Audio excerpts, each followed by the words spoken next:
At Thanksgiving, my niece grabbed Grandma's envelope holding $18,000 in cash gifts, and when Grandma realized, my sister pointed at my son.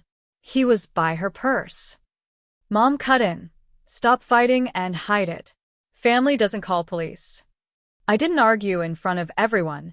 I texted one word to my lawyer, then opened Grandma's photos, and found, can you imagine a moment where your own family turns on you? Not for some petty squabble, but to accuse your innocent child of theft? My blood still runs cold thinking about it. They were ready to sacrifice my son's reputation, his dignity, all for $18,000 that mysteriously vanished right in front of us. And the kicker? The real thief was hiding in plain sight. It all went down at Thanksgiving. My son, Miles, was just trying to help Grandma.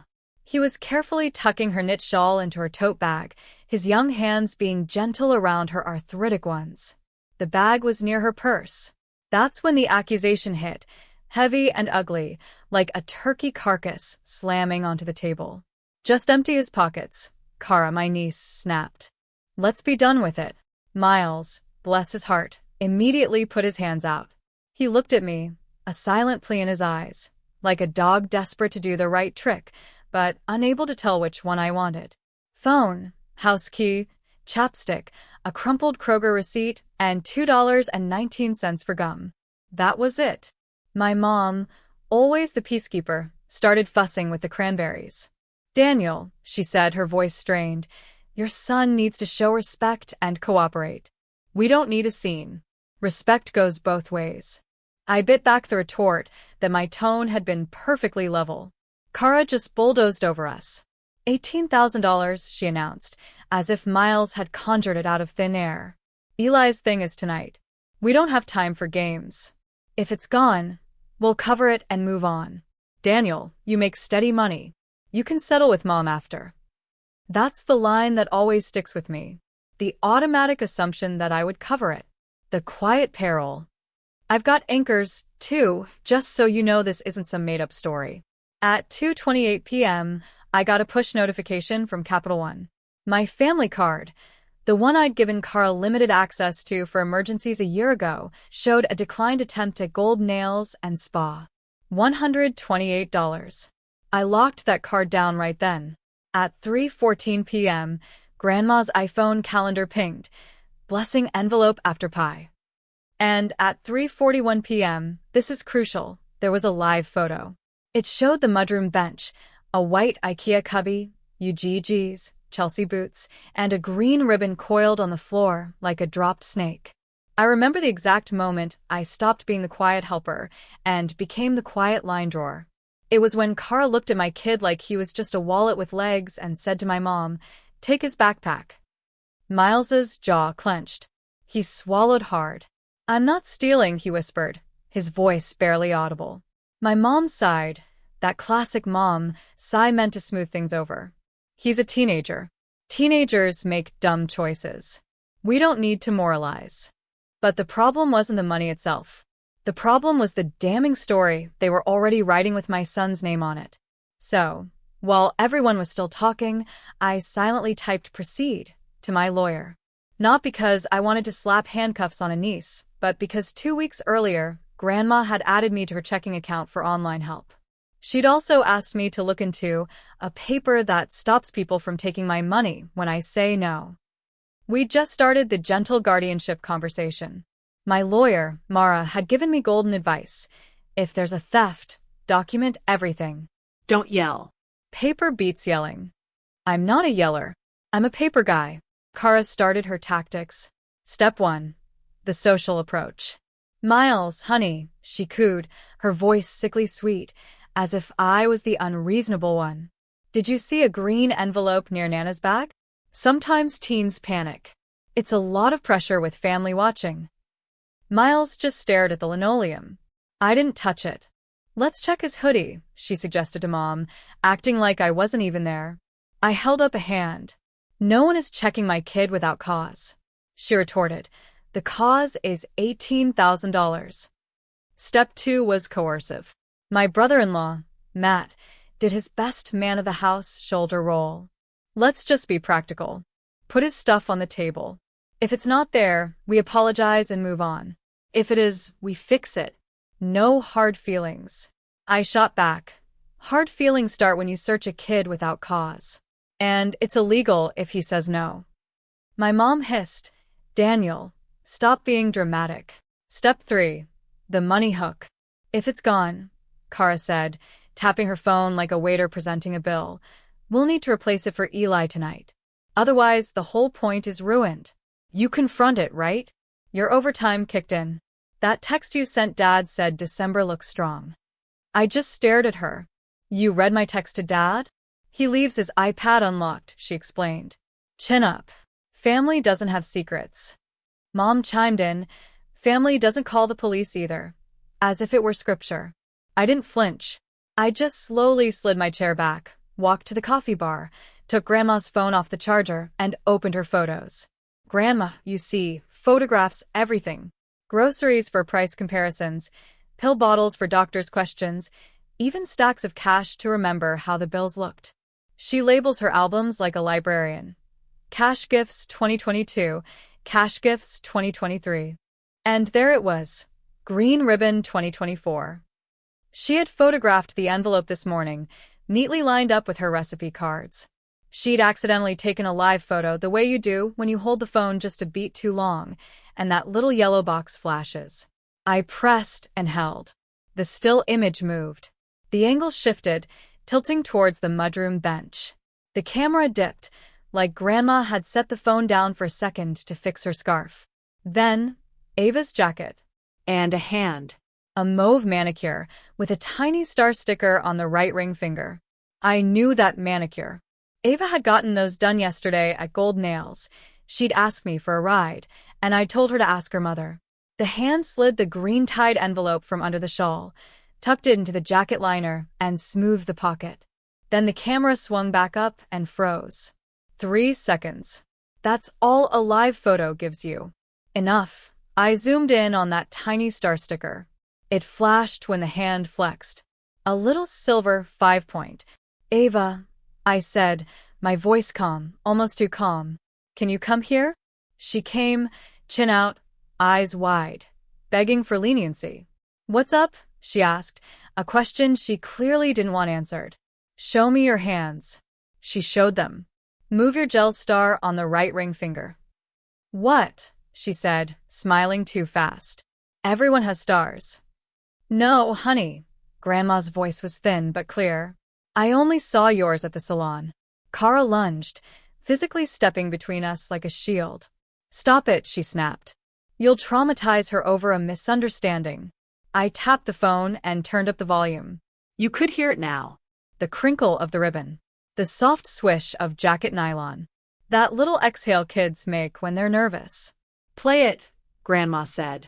I don't think, Kara began. Play it, Grandma repeated, louder this time.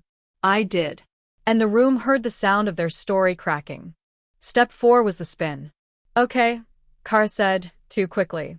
So, maybe Ava moved it to keep it safe. She was helping. People were in and out of the mudroom. Cousin Eli's toddler was pulling everything. Eli, who had a 7-week-old, asleep in a car seat, blinked. He had no toddler. Matt chimed in. Let's not turn this into some crime scene. She's 14. She made a mistake. My kid is 14.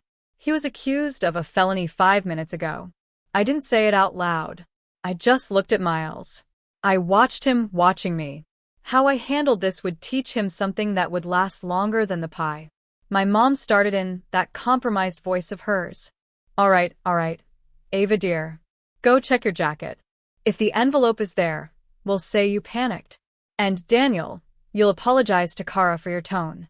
I didn't have a tone. That was the wild part. I could feel how steady my voice stayed. Before we move, I said. 2 things. Everyone waited. Even the cowboys quieted. 1. We're going to stop saying Miles's name in the same breath as missing money. You look at him. You say sorry for implying. You don't leave slime on him. 2. We're going to stop pretending I'm a bottomless A. Kara snorted. What does that have to do with anything? I looked down at my phone. 3:58 p.m. A new text from Mara. Received drafting petition plus letter to bank to restrict cosigners. Also drafting demand for return of funds if not produced. Do you want me to include incident today? I typed back, yes. Also remove Kara from any Access mom/grandma accounts. Paper, not yelling. My mom's face went pale. Daniel, don't be cruel. Boundaries aren't cruelty, I said. Kara laughed, a humorless sound. You're overreacting. It's an envelope. $18,000 is more than an envelope. I corrected her. It's a baby's crib and heat and a roof. It's trust. And my kid's name is not the place to hide your mess. Ava mumbled. I was going to put it back. Kara shot her a look so sharp I felt it. Were you? I asked. Before or after your 4 p.m. Uber? Her head jerked. What? I held up her phone, which she'd left face up on the counter. Your phone buzzed while you were dancing. 4:05 pickup to Easton Town Center. Bring cash for returns, it says. Your text to Megan say, we'll hit Zara and then Apple. My uncle's card is locked, so I need cash. Kara lunged for the phone. I held it high above the sink and stepped back. Don't grab, I said, the same tone I use with grown men in the shop when they forget themselves. Ask. Give me my daughter's phone, she ground out through clenched teeth. Say you're sorry to my son first, I replied. Then we'll get the envelope, and then we'll decide what happens next. Silence. Then Grandma moved, slow but sure. She stood, took her tote by the strap, and said, Ava, go get my money. Ava's lip trembled, but she went. Kara followed, muttering about lawyers and overreach and family. I stayed by the sink and finally exhaled for the first time in 20 minutes. Miles leaned into my side, just like he used to do when he was 6 after a hard basketball game. You okay? I asked. He nodded, swallowing. I hate that they thought that. I was helping Nana. That's all. I know, I said. I saw you. He nodded again, eyes shiny but dry. Thanks for not yelling. Yelling is for people who don't have screenshots, I told him. Ava came back, holding the envelope with both hands like it might bite her. The green ribbon was loosened, the loops messy instead of Grandma's usual tight figure eight. The flap was tucked back in, clearly unsealed and resealed in a hurry. That, more than anything, made Grandma close her eyes. I'm sorry, Ava whispered. Kara put a hand on her daughter's shoulder like a publicist arranging a photo op. She made a mistake, she announced to the room. No one's calling the police. No one's making this a thing. Family handles family. My mom nodded fast. Yes, yes. Put the envelope on the table. Eli, say thank you. We eat pie. Eli didn't move. I took the envelope gently, laid it flat, and untied the ribbon. The money inside was in stacks. Grandma, you see, bans her bills with paper strips clipped from old magazines. She writes $1,000 on each strip in pencil. 9 bundles of $2,000 each, wrapped in 20s, 50s, 100s. She likes symmetry. She likes the look of it. But there were only 8 bundles and 1 stack of loose 10s. Ava, Grandma said quietly. Did you take any bills out? Ava shook her head too fast. No, I didn't. I lifted the loose stack. It was thin. I did the math in my head, the way you do when you've cashed too many registers. Short by $200. Maybe $240. Count with me, I said, and we did out loud. The whole room had to hear it. $17,760. Matt cleared his throat. It's close enough. Grandma looked like someone had erased a line from her very home. It is not close enough, she said. Kara threw up her hands. Fine. We'll transfer the difference. No, I said. She blinked. Excuse me? You'll return the exact missing cash, I clarified. If it's in a pocket or your car, go get it. If it's not, we'll wait. If it never shows up, I'll let Mara handle it. Who is Mara? Mom asked, like I'd uttered a curse.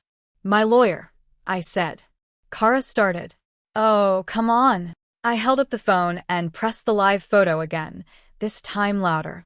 The crinkle echoed. The movement, the hand, the star, the tuck. The narrative had already flipped. You could feel it. That's the thing about proof. Once you've seen it, you can't unsee it, no matter how much someone begs. Kara's face jutted forward. You're humiliating my daughter. You tried to strip search my son, I said, my voice flat. We're not the same. The breaking point came small, not loud. My grandpa used to say, if you don't know what to say, tell the truth and sit down. I told the truth. Here's what's going to happen, I announced, watching Miles watch me learning. Ava is going to put the envelope in Grandma's hands. Kara is going to find the missing $240, even if that means checking the floorboards of the Uber. You're going to apologize to Miles out loud. Then you're going to step back from Grandma's money. I'll formalize that in writing. And no one here is going to involve my wallet in any emergency tonight. Kara made a noise like a tea kettle coming to boil. Mom tried a softer angle. Daniel, if you do something legal, it will ruin Christmas. Christmas can be ruined, I said. Miles's name doesn't get to be. A minute later, because shame is a good finder, Ava came back with 2 crumpled hundreds and 2 20s from the pocket of her tote. Wrong money smell, but money is money. She added it to the stack. We counted again. $18,000 on that. Ava cried, quiet. Finally real. She was still a kid. I saw that. I didn't want a broken thing. I wanted a boundary. I'm sorry, she said to Grandma. Then to Miles, her eyes glued to the floor. I didn't think. I just. Everybody always acts like the money shows up for us. There it was. The truth nobody says out loud. It does show up. I make it show up. I fix breaks and manage men who curse and bleed on frames. And I put money where the holes are because I don't like watching people I love drown. But I am not a resource. Kara tugged Ava toward the hall. We're leaving. Not yet, Grandma said, her voice quiet but with steel. Apologize to Miles. Kara stared at her mother like she'd grown another head. Now, Grandma insisted. Kara turned, looked at my son. I'm sorry, she said, dead flat. You were near the purse. It was an honest mistake. Miles looked at me. I shrugged, a half smile that said, you don't need their shape of sorry to be okay. He said, I accept Ava's apology. Then he went to the sink and ran water over his hands, like washing a film off. Small detail, big meaning. I slipped the envelope into a new place. Inside a gallon Ziploc, inside a roasting pan, inside the oven, and turned the oven light on. Grandma smiled at the oddity and nodded. It made her feel safe. She always trusted appliances more than people. We ate pie. No one tasted it. You probably want to know what happened after Paper Beats yelling. So, I did paper. At 6:12 p.m., I snapped a picture of Grandma's cash count sheet. $18,000, 2024 crib fund. Airdropped it and saved it under Thanksgiving incident, November 27th live photo/count. At 6:19, in my Huntington app, I yanked Kara's view-only access, shut off Zelle on the joint account with Grandma, and set a $0 transfer limit. Screenshot. Screenshot. Screenshot. At 6:23, I changed Grandma's garage keypad. Moved her spare keys from the mudroom bowl into a thumbprint lockbox. She cackled like it was a magic trick. At 6:41, I texted Eli, get a small fireproof safe. Sentry/Honeywell 0.58 cubic feet. Keys. I'll set it up Sunday. He sent a $119.99 Lowe's receipt. At 7:02, Mara emailed a letter. Immediate revocation of informal access. Plain English. Kara doesn't touch Grandma's money. Not a POA yet, but enough. Petition ready if needed. I wanted locks, not a courtroom. At 7:10, I deleted the family card from Kara's Apple Pay. At 7:24, she tried gold nails and spa. Declined. I let the alert buzz. At 7:31, Miles and I were out back, walking among the fallen leaves, the smell of dish soap still in the air from dinner. If you hadn't found that video, I'd always be the bad kid, he said. Not to me, I replied. Paper beats yelling. Proof beats accusation. He nodded. The oven safe was cool. Very Nana. Inside, Kara and Matt were gone. Mom washed a mountain of spoons. You didn't have to make it so official, she said. I did, I answered. 5 minutes before that video, you were ready to trade my kids' dignity for peace. Grandma cleared her throat. Write it down, she said. Missing, then found. Truth on paper. I wrote the facts. Time, count, apologies, changes.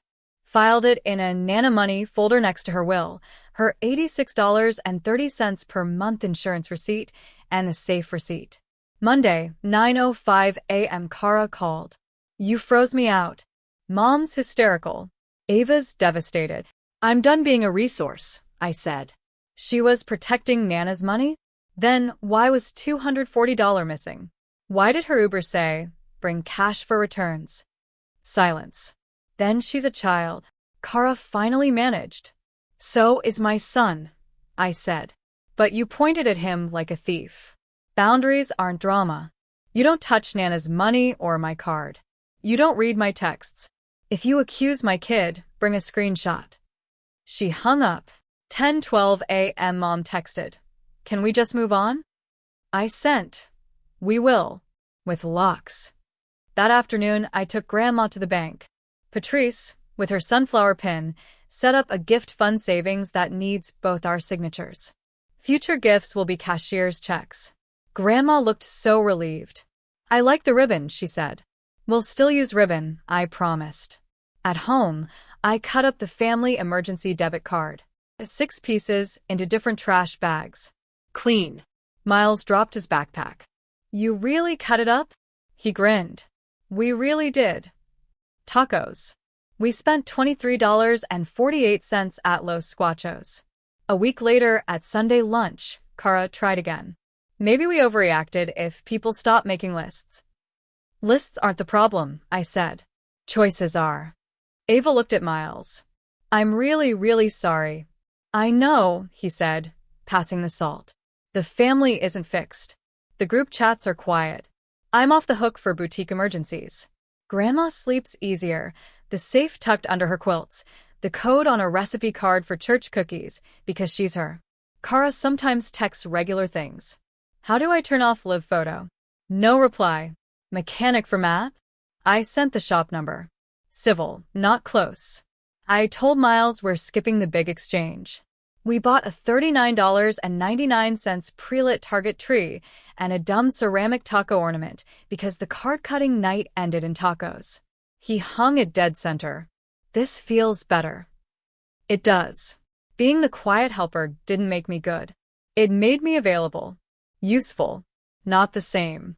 They wanted me to pay for peace with my kid's name, my money, my silence. I won't. I changed codes, removed access, locked the card, wrote it down. And I ate tacos with my kid on a Tuesday. I'm not a resource. I'm a dad. And I have the screenshot. Have you ever had to draw a hard line with family like this? What would you have done in my place? I'd love to hear your thoughts in the comments below.